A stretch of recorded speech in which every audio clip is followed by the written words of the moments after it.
Да, позната състезателка, наложило се име вече в руската гимнастика. Абсолютна шампионка за девойки за 2015, така че съвсем от младите попълнения в състава. 1,5. Не го отдавам нещо като фатална грешка. Това въртение с така повдигнат кръка на шпагат е едно от най-трудните въртения. Виждаме тук рундата обтегнато.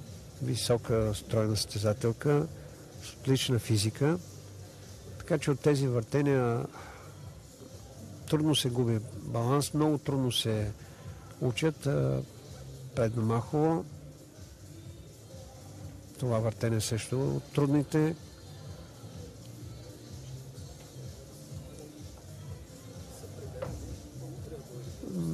Връзката от два скока, последния се опита в кълцо.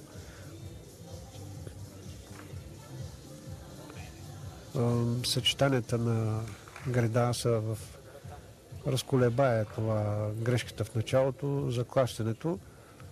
За запазване на равновесие, това го оценявам на минимум 50 грешка.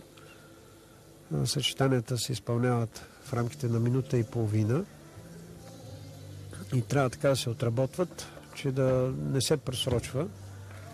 Направи си 2 винта, тя в загряването видях да прави 3 винта. Няма да коментирам муцунката и физиономията. Крайно разочарование, да.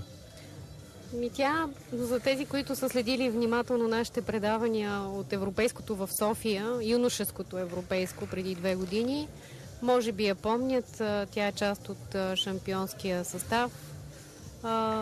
Има титла на успоредка, така че... Направо да си таят. Рундата тегнато си го стъпва се едно, си върви по широка улица, ама няма лесни упражнения на греда, особено в това ниво на гимнастика.